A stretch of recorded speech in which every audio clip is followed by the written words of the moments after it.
ኢራን የኒኩሌር ማበልጸግ ሙከራዋን መቼም ማሳለፍ እንደማትሰጥ አስታውቃለች። የኢራኑ የውጭ ጉዳይ ሚኒስትር አባስ አራግቺ በሰጡት መግለጫ ቴህራን ከአሜሪካ ጋር በምታደርገው ድርድር የኢራን ማበልጸግ ስራዋን በፍጹም እንደማታቆም ገልጸዋል። ሚኒስትሩ አክለውም ዋሽንግተን የምትሰነዝረውን የጦርነት ዛቻ ተራ ማስፈራሪያ ነው ሲሉ አጣጥለውታል። በቴህራን በተካሄደው አንድ መድረክ ላይ ንግግር ያደረጉት አራግቺ ሀገራቸው በዋሽንግተን ላይ ያላት እምነት እጅግ አነስተኛ መሆኑና አሜሪካ አዲስ ለተጀመረው ድርድር ያላትን እውነተኛ ፍላጎት እንደምትጠራጠርም ገልጸዋል። ጦርነት ቢታወጅብን እንኳን የኢራን የማበልጸግ ስራችንን አሳልፈን አንሰጥም የምንለው ማንም ሰው በእኛ ሉዓላዊ ውሳኔ ላይ ትዕዛዝ የመስጠት መብት እንደሌለው ለማሳየት ነው ሲሉ ሚኒስትሩ በአጽንኦት ተናግረዋል። ዩኤስኤስ አብርሃም ሊንከን የተሰኘችውን ግዙፍ የአሜሪካ አውሮፕላን ተሸካሚ መርከብ በፋርስ ባህረ ሰላጤ መድረሷን የጠቀሱት አራግቺ የእነሱ ወታደራዊ ግንባታ እኛን አያስፈራንም ሲሉ በአሜሪካ በኩል ላለው ዛቻ እንደማይንበረከኩ አስታውቋል። ከዓመታት መቋረጥ በኋላ አሜሪካና ኢራን በኦማን ድርድር የጀመሩት ባሳለፍነው ዓርብ ነው። ኢራን በአገሪቱ ላይ የጣለው የኢኮኖሚ ማዕቀብ እንዲነሳላት የምትፈልግ ሲሆን በምላሹም በኒኩሌር ፕሮግራሟን ለመገደብ የመተማመኛ እርምጃዎችን ለመውሰድ ዝግጁ መሆኗን አራግቺ ጠቁመዋል። ምዕራባውያንና እስራኤል ቴህራን የኒኩሌር ቦምብ ለመስራት በእጅጉን ተቃርባለች እያሉ ቢከሱም ኢራን ግን ክሱን ደጋግማ አስተባብላለች። የኒኩሌር ውዝግቡም በዋሽንግተንና ቴህራን መካከል ሊፈነዳ አፋፍ ላይ ጠጋ ከፍተኛ ውጥረት እንዲነግስ አድርጓል። አራግቺ ይህንን ስጋት ሲያጣጥሉም እነሱ የእኛን አቶሚክ ቦምብ ይፈራሉ፣ እኛ ግን ቦምብ አንፈልግም፣ የኛ እውነተኛ አቶሚክ ቦምብ ለታላላቅ ኃይሎች አይሆንም የማለት አቅማችን ነው ብለዋል። ኢራን ይህንን አቅም እየፈጠረች ያለችው ደግሞ በኢራን የማበልጸግ ጥረት ውስጥ ልታሳካ የተቃረበችውን የኒኩሌር ባለቤትነት እርምጃ መሆኑን ፍንጭ ሰጥተዋል።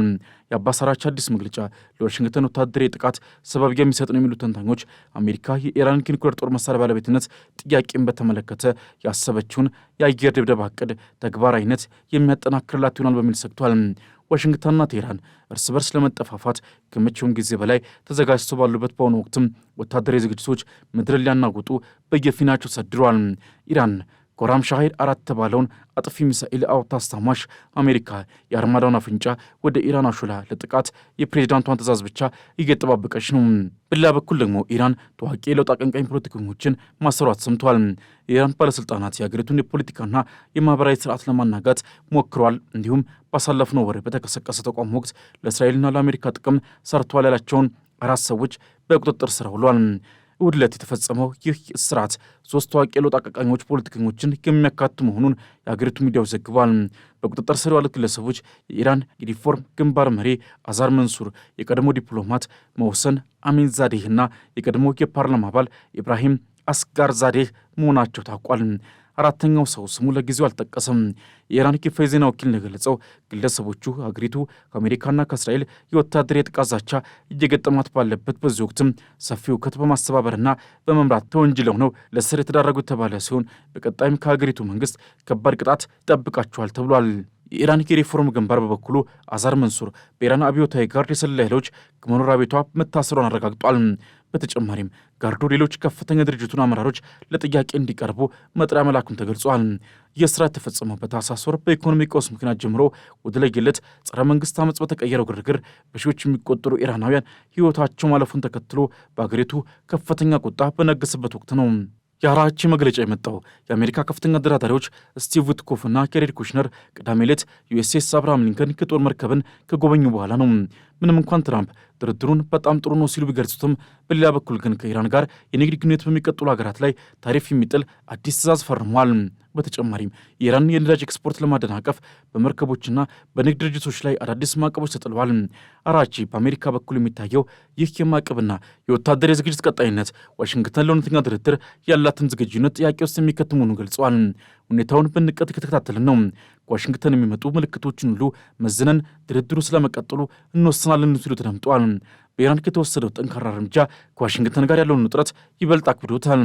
ተቃውሞ በፈነዳበት ወቅትም የኢራንን ኒኩሌርና የሚሳኤል ፕሮግራም መግታት የሚፈልጉት ፕሬዚዳንት ዶናልድ ትራምፕ በሰልፈኞች ላይ ኃይል ከተጠቀመ አዲስ ጥቃት እንደሚሰነዝሩ አስጠንቀው ነበር። ትራምፕ አርማዳ ብለው የጠሩትን ግዙፍ የጦር መርከቦች ስብስብ ወደ ባህረ ሰላጤው ቀጠናም ልከዋል። ይህ እርምጃ አያቶላህ አሊ ኮሜኒ ቀጠናዊ ጦርነት ሊነሳ ይችላል የሚል ማስጠንቀቂያን እንዲሰጡ ማስገድዷቸዋል። ይሁን እንጂ የዲፕሎማሲው ጥረት ባሳለፍነው ዓርብ በኢራንና በአሜሪካ መካከል በኦማን ቀጥተኛ ያልሆነ ድርድር እንዲጀመርም አድርጓል። ፕሬዚዳንት መሱድ ፔዜሽኪያን ድርድሩን ወደፊት የተራመደ እርምጃ ሲሉም ጠርተውታል። በዋሽንግተን የሚገኘው የፖሊሲ ጥናት ኢንስቲትዩት ተመራማሪ ፊሊፕ ቤኒስ ለአልጀዚራ እንደገለጹት የእስራት ድርድሩን ሊያቆሙ ቢችልም የእስራኤሉ ጠቅላይ ሚኒስትር ቤንያሚን ኔታንያሁ ወደ ዋሽንግተን የሚያደርጉት ጉዞ ግን ትልቅ ተጽዕኖ ይኖረዋል። ኔታንያሁ ኢራን የኢራን የሚበልጽግ ስራዋን እንድታቆም፣ የሚሳኤል ፕሮግራሟን እንድትዘጋና የቀጠና አጋሮቿን መደገፍ እንድታቆም እንደሚጠይቁም ይጠበቃል። ቤኒስ አክለውም ይህ ጥያቄ በተግባር ኢራን እጇን እንድትሰጥ የመጠየቅ ያህል ነው ብለዋል። ትራምፕ የእስራኤልን አቋም ይከተላሉ ወይንስ እንደ ቀድሞ የራሳቸውን የተለየ አቋም ይይዛሉ የሚለው ጉዳይ ትልቅ ጥያቄ መሆኑን ተመራማሪዋ ገልጸዋል። በመካከለኛው ምስራቅ ረመጥ ላይ የታሪክ መዘውር ባልታሰበ ፍጥነት እየተሽከረከረ ይገኛል። የፐርሺያ ሰማይ ዛሬ በሰላም ድምፅና በጦርነት ጥላ መካከል ተወጥሮ ይገኛል። በአንድ በኩል በኦማን የዲፕሎማሲ አዳራሾች ውስጥ የኒኩሌር ድርድር ጭላንጭል ቢታይም፣ በሌላ በኩል ግን በቴህራን ጎዳናዎች ላይ እንዲሁም በባህረ ሰላጤው ሰማያት ላይ የሚታየው እውነታ ሌላ አስፈሪ የታሪክ ምዕራፍ እየተከተበ መሆኑን ያበስራል። ያሳለፍነው ጥር ወር አሰቃቂ የህዝብ ቁጣና ደም አፋሳሽ ግጭት ዛሬም ድረስ በቴህራን መሪዎች ልብ ውስጥ ታላቅ ስጋትን ጥሎ ማለፉ ይታወሳል። የአመፅ ላገዛዙ ሁሉና ትልቅ ፈተና መሆኑም አይዘነጋም። ሆኖም ግን የኢራን ባለሥልጣናት ይህንን ውስጣዊ ቁስል ለመሸፈን በሚል ዛሬ በአገሪቱ ታዋቂ የሆኑ የለውጥ ፈላጊ ወይም ሪፎርሚስት ፖለቲከኞችን በማደን ላይ የሚገኙ ናቸው። እሁድ ላይ የተፈጸመው የድንገተኛ ስርዓት የአገዛዙን ስጋት ቁልጭ አድርጎ ያሳየም ነበር። የኢራን የሪፎርም ግንባር መሪ አዛር መንሱሪ ከመኖሪያ ቤቷ ደጃፍ በአብዮታዊ ጋርዱ የሰላዮች መታፈኗ እንዲሁም የቀድሞ ዲፕሎማት ሞሰን አሚን ዛዴህ እና የቀድሞ የፓርላማ አባል ኢብራሂም አስጋር ዛዴህ በቁጥጥር ስር መዋላቸው በኢራን የስልጣን መንበር ላይ የተፈጠረውን ታላቅ ሽብር የሚያሳይ ነው። መንግስት እነዚህን መሪዎች ለእስራኤልና ለአሜሪካ ጥቅም ሰርቷል በሚል የከበደ ወንጀል ቢከሳቸው፣ ተንታኞች ግን ድርጊቱን የውስጥ ማጽጃ ዘመቻ አድርገውታል። ቴህራን ከአሜሪካ ጋር በኦማን በኩል ድርድር በጀመረችበት በዚህ ወቅትም በሀገር ውስጥ ያሉ የለውጥ ድምፆችን ማፈን የጽናት ምልክት ለማሳየት የተደረገ ሙከራ እንደሆነ ይታመናል። ከዚህም ባለፈ በአምላክ ላይ ጦርነት አጉጇል የተባሉ ወጣቶች በየፍርድ ቤቱ እየቀረቡ ባለበት በዚህ ወቅትም የአገዛዙ የብረት ጓንት ይበልጥ ጠንክሮ መታየቱ ይታወሳል። ይህ በእንዲህ እንዳለ የኢራን የውጭ ጉዳይ ሚኒስትር አባስ አራቺ ለዓለም ያስተላለፉት መልእክት አስገራሚ ነበር። አራቺ ዩራኒየም ማበልጸጋችንን በፍጹም አናቁምም በማለት ለትራምፕ አስተዳደር ቀይ መስመር አስምረዋል። ሚኒስትሩ በቴህራን በሰጡት መግለጫ የእኛ እውነተኛ አቶሚክ ቦምብ ለታላላቅ ኃይሎች አይሆንም የማለት አቅማችን ነው ማለታቸው ኢራን ለድርድር ብትቀመጥም ለዛቻ ግን አትንበረከክም የሚል መልእክትን ያዘለ ነበር። ትራምፕ አርማዳኝ ሰድጃለሁ እያሉ በሚዙቱበት ወቅትም አራቺ የነሱ ወታደራዊ ግንባታ እኛን አያስፈራን ማለታቸው የፐርሺያ አንበሳ አሁንም ጥፍሮቹ እንዳላጠፈ የሚያሳይ ነው። ባሳለፍነው ሰኔ ወር አሜሪካ በኢራን የኒውክሌር ተቋማት ላይ የሰነዘረችው ጥቃት አይዘነጋም።